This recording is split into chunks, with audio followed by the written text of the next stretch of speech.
Hi hello ಎಲ್ಲರಿಗೂ ನಮಸ್ಕಾರ. ನಾನಿವತ್ತು ನಿಮಗೆಲ್ಲ ಮನೆಯಲ್ಲಿರುವಂತಹ ಕೆನೆಯನ್ನು ಉಪಯೋಗಿಸ್ಕೊಂಡು ಯಾವ ರೀತಿಯಾಗಿ ಜಾಮೂನ್ ಮಾಡೋದು ಅಂತ ತಿಳಿಸ್ಕೊಡ್ತೀನಿ. ನೀವಿಲ್ಲಿ ನೋಡ್ತಿರ್ಬೋದು ಎಷ್ಟು ಚೆನ್ನಾಗಿ ರೆಡಿಯಾಗಿದೆ ಅಂತ. ಮೊದಲನೇದಾಗಿ ಗುಲಾಬ್ ಜಾಮೂನ್ ಮಾಡೋಕ್ಕೆ ನಾನಿಲ್ಲಿ 2 ದಿನದ ಹಾಲಿನ ಕೆನೆನ ತೊಗೊಂಡಿದ್ದೀನಿ. ನಾನಿಲ್ಲಿ ಆಕಳದ ಹಾಲಿನ ಕೆನೆನ ತೊಗೊಂಡಿದ್ದೀನಿ. ನೀವು ಬೇಕಿದ್ರೆ ಎಮ್ಮೆ ಹಾಲಿನ ಕೆನೆನೂ ಕೂಡ ತೊಗೋಬಹುದು, ಇಲ್ಲ ಪ್ಯಾಕೆಟ್ ಹಾಲಿನ ಕೆನೆ ಕೂಡ ತೊಗೋಬಹುದು. ನಾನು ನನ್ನ ಮೊದಲನೆಯ ವಿಡಿಯೋದಲ್ಲಿ ಯಾವ ರೀತಿಯಾಗಿ ಹಾಲಿನ ಕೆನೆ ತೆಗೆಯೋದು ಅಂತ ತೋರಿಸಿದ್ದೆ. ಡಿಸ್ಕ್ರಿಪ್ಷನ್ ಬಾಕ್ಸಲ್ಲಿ ಲಿಂಕ್ನ ಕೊಟ್ಟಿರ್ತೀನಿ, ಹೋಗಿ ಚೆಕ್ ಮಾಡ್ಕೊಳ್ಳಿ. ನಾನಿಲ್ಲಿ ಹಾಲಿನ ಕೆನೆಗೆ ಮೈದಾ ಹಿಟ್ಟನ್ನ ಹಾಕೊತಾ ಇದ್ದೀನಿ. ನೀವಿಲ್ಲಿ ಹಾಲಿನ ಕೆನೆಗೆ ಗುಲಾಬ್ ಜಾಮೂನಿನ ಹದಕ್ಕೆ ಬರೋಷ್ಟು ಮೈದಾ ಹಿಟ್ಟನ್ನ ಹಾಕೋಬೇಕು. ನಾನಿಲ್ಲಿ ಇಷ್ಟೇ ಹಾಲಿನ ಕೆನೆಗೆ ಇಷ್ಟೇ ಮೈದಾ ಹಿಟ್ಟನ್ನ ಕಲಿಸ್ಕೋಬೇಕು ಅಂತ ಹೇಳಕ್ಕೆ ಆಗೋದಿಲ್ಲ. ಯಾಕಂದರೆ ಹಾಲಿನ ಕೆನೆಯ ಕ್ವಾಂಟಿಟಿ ಒಬ್ಬೊಬ್ಬರ ಮನೆಯಲ್ಲಿ ಒಂದೊಂದು ರೀತಿಯಾಗಿರುತ್ತೆ. ಗುಲಾಬ್ ಜಾಮೂನ ಹದಕ್ಕೆ ಬರುವಷ್ಟು ಮೈದಾ ಹಿಟ್ಟನ್ನ ನೀವು ಹಾಕ್ಕೋಬೇಕು. ನಾನಿಲ್ಲಿ ಹಾಲಿನ ಕೆನೆ ಮತ್ತು ಮೈದಾನ ಚೆನ್ನಾಗಿ ಮಿಕ್ಸ್ ಮಾಡ್ಕೊತಾ ಇದ್ದೀನಿ. ನೀವಿಲ್ಲಿ ನೋಡ್ತಿರಬಹುದು ಹಾಲಿನ ಕೆನೆ ಹಾಗೂ ಮೈದಾನ ಜಾಮೂನು ಹದಕ್ಕೆ ಬರುವಷ್ಟು ಮಿಕ್ಸ್ ಮಾಡ್ಕೊತಾ ಇದ್ದೀನಿ. ನಿಮಗೇನಾದರೂ ಇನ್ಸ್ಟೆಂಟಾಗಿ ಗುಲಾಬ್ ಜಾಮೂನ್ ಮಾಡಬೇಕು ಅಂತ ಅನಿಸಿದ್ರೆ ನೀವು ಅವತ್ತಿನ ದಿನದ ಕಾಸಿ ಆರಿಸಿಕೊಂಡಂತಹ ಹಾಲಿನ ಕೆನೆಯನ್ನು ಉಪಯೋಗಿಸ್ಕೊಂಡು ಗುಲಾಬ್ ಜಾಮೂನ್ನ ರೆಡಿ ಮಾಡ್ಕೋಬಹುದು. ನಾನಿಲ್ಲಿ ಹಾಲಿನ ಕೆನೆ ಹಾಗೂ ಮೈದಾನ ಜಾಮೂನಿನ ಹದಕ್ಕೆ ಕಲಿಸ್ಕೊಂಡು ಇಟ್ಕೊಂಡಿದ್ದೀನಿ. ಈಗ ನಾನೊಂದು 5 ನಿಮಿಷಗಳ ಕಾಲ ಈ ಮಿಶ್ರಣವನ್ನು ನೆನೆಯೋಕ್ಕೆ ಇಡ್ತಾ ಇದ್ದೀನಿ. ಅಷ್ಟರಲ್ಲಿ ನಾವು ಜಾಮೂನ್ಗೆ ಬೇಕಾದಂತಹ ಸಕ್ಕರೆ ಪಾಕನ ಮಾಡ್ಕೊಳ್ಳೋಣ. ನಾನಿಲ್ಲಿ 250ರಿಂದ 300 ಗ್ರಾಮಷ್ಟು ಸಕ್ಕರೆನ ತೊಗೊತಾ ಇದ್ದೀನಿ.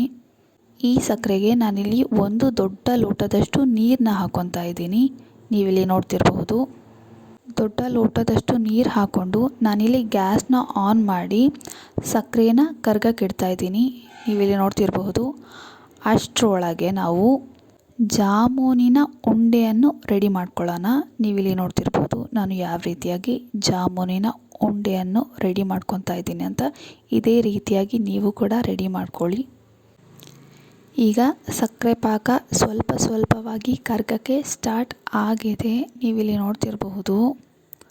ಹಾಗೆ ಇನ್ನೊಂದು ಕಡೆ ನಾನು ಒಂದೊಂದಾಗಿ ಜಾಮೂನಿನ ಉಂಡೆಯನ್ನು ರೆಡಿ ಮಾಡ್ಕೊತಾ ಇದ್ದೀನಿ.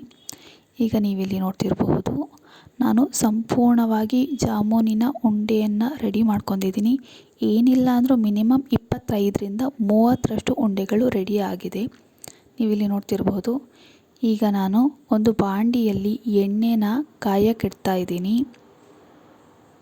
ಜಾಮೂನಿನ ಉಂಡೆಯನ್ನು ಫ್ರೈ ಮಾಡ್ಕೊಳ್ಳೋಕ್ಕೆ ಎಷ್ಟು ಎಣ್ಣೆ ಬೇಕೋ ನಾನಿಲ್ಲಿ ಅಷ್ಟು ಎಣ್ಣೆನ ತೊಗೊತಾ ಇದ್ದೀನಿ. ನೀವಿಲ್ಲಿ ನೋಡ್ತಿರಬಹುದು. ನಾನಿಲ್ಲಿ ಲೋ ಮೀಡಿಯಮ್ ಫ್ಲೇಮಲ್ಲಿ ಎಣ್ಣೆನ ಚೆನ್ನಾಗಿ ಕಾಯಕ್ಕಿಟ್ಟಿದ್ದೀನಿ. ಎಣ್ಣೆ ಎಷ್ಟು ಚೆನ್ನಾಗಿ ಕಾಯುತ್ತೋ ಅಷ್ಟು ಚೆನ್ನಾಗಿ ಗುಲಾಬ್ ಜಾಮೂನ್ ರೆಡಿ ಆಗುತ್ತೆ.